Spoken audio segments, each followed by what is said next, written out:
UP चुनाव पर TV9 Bharatvarsh के ओपिनियन पोल के बाद बड़ी गहमा गहमी। पहली बार जानिए यूपी के 25 जिलों से गैर यादव ओबीसी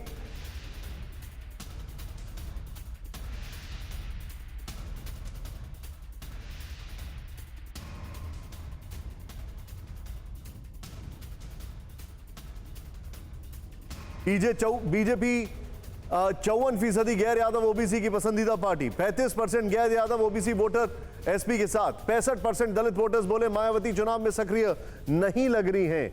60% से ज्यादा ओबीसी वोटर बोले विकास पर वोट देंगे। सीधे चलते हैं बिग बॉल पर। यहां पर मैं आपको दिखाना चाहूंगा ये क्या है हमारा ओपिनियन पोल। इसमें जो जो चीजें सामने आई हैं सीधे प्ले ऑन करें। गैर यादव ओबीसी वोटर्स का ओपिनियन पोल यहां पर। बीजेपी गैर यादव ओबीसी वोटर्स का ओपिनियन पोल में BJP plus 54%, SP 35%, BSP 6.5%, Congress 2.5%, others 2%। अब 25 जिलों से टीवी9 भारतवर्ष का ये सर्वे है। ये बड़ा रिलायबल सर्वे है। नेक्स्ट चेंज करें इसको। यहां पर एक और चीज है हमारे पास, वो यहां पर जरा प्ले ऑन करें। गैर यादव ओबीसी वोटर्स का ओपिनियन पोल यहां पर, और जो हमारे पास है उसमें इस चुनाव में मतदान का आधार क्या होगा? कैंडिडेट की जाति, ओके। विकास, ये बड़ी अच्छी बात है। 60% विकास बोल रहे हैं। अच्छा, तय नहीं है वो बोल रहे हैं कि 19%। ये चिंताजनक है। ये एक और है हमारे पास। नेक्स्ट चेंज करें। दलित वोटर्स का ओपिनियन पोल जो है इसमें क्या है इसको समझने की बहुत जरूरत है। आप बीएसपी की जगह इस बार किसको वोट देंगे? बीएसपी की जगह बीजेपी 55%, एसपी 30%, कांग्रेस 0%, अदर्स 15%। ये बड़ा इंटरेस्टिंग है। नेक्स्ट चेंज करें। 6 जिलों से टीवी9 का ये सर्वे है। दलित वोटर्स का अपना ओपिनियन पोल। क्या मायावती ने दलितों का भला किया? हाँ 70%, नहीं 20%, पता नहीं 10%। ये एक और इंटरेस्टिंग चीज है। दलित वोटर्स का ओपिनियन पोल जो है, क्या मायावती आपको चुनाव में सक्रिय लग रही हैं? वो यहां पर ये देखें आप, वो ये हाँ 20%, नहीं 65%, पता नहीं 15%। ये पता नहीं क्या क्या सोच रहे थे। या तो लग रही होंगी या नहीं लग रही होंगी। मैं चाहूंगा ये सारे graphics one after the another play करें विद द शॉट्स, और मैं सीधे चलूंगा यहां पर हमारे खास मेहमानों के पास। सबसे पहले एक जो चीज मेरे समझ में नहीं आ रही है वो ये है, जयशंकर जी, मायावती ने भला किया लेकिन मायावती चुनाव लड़ते हुए नजर नहीं आ रही, तो फिर ऑल्टरनेट क्या है इनके लिए? उसमें वो बीजेपी निकल रहा है। क्या ये चिंताजनक विषय नहीं है अखिलेश के लिए, जो भी इसको देखते हैं?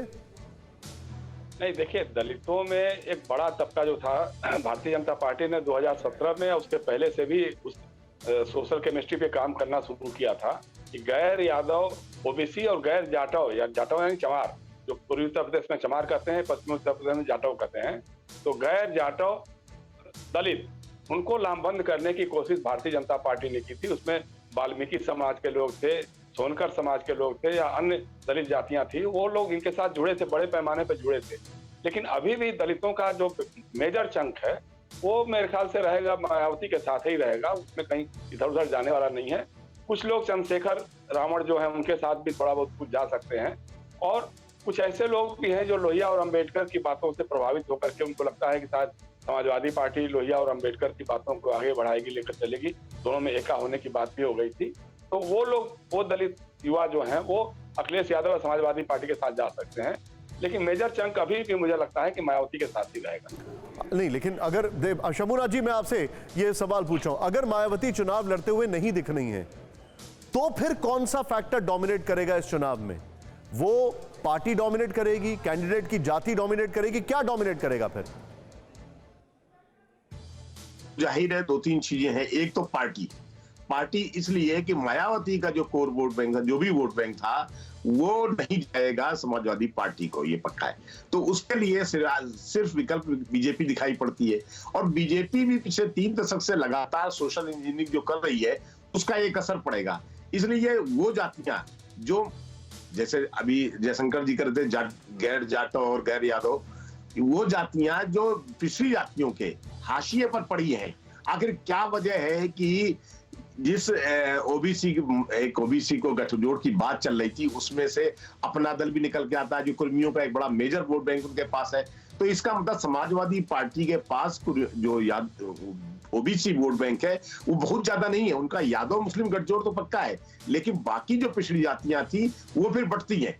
पहले वो कहीं मायावती के साथ जाती दिखाई पड़ रही थी, आज वो बीजेपी के साथ आती दिखाई पड़ रही हैं। तो आपका जो सर्वे आया है उसमें यही दिख रहा है कि वो जातियां जो जिनको मायावती अब नहीं दिख रही हैं, वो समाजवादी पार्टी में नहीं जाना चाहते हैं, तो वो बीजेपी में आ रहे हैं, और यही दिखाई पड़ रहा है। इसीलिए जो मोस्ट ओबीसी जातियां हैं, जो अति पिछड़ी जातियां हैं, उनका ज्यादातर वोट जो है वो बीजेपी के पास आ गया है। जी निशान जी।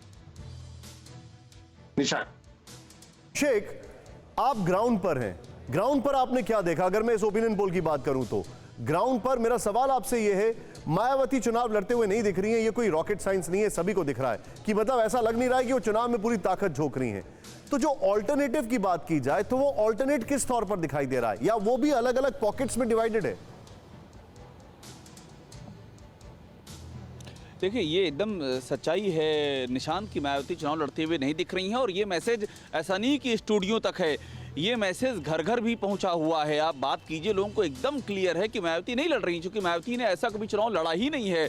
मायावती की जो फाइटिंग स्पिरिट है वो बड़ी बेजोड़ रही है, उसके बारे में हर कोई जानता है कि जब वो लड़ती हैं तो पूरी ताकत लगा देती हैं, वो नहीं लड़ रही हैं। और इसीलिए मुझे ऐसा लगता है कि उनका जो कोर वोटर है वो उसके सामने दो ही चीज़ें होंगी, विनिंग फैक्टर कहाँ है, और अगर वो एंटी इनकम्बेंसी से प्रभावित है तो एंटी इनकम्बेंसी के खिलाफ कौन ज़्यादा मजबूती से खड़ा हो रहा है।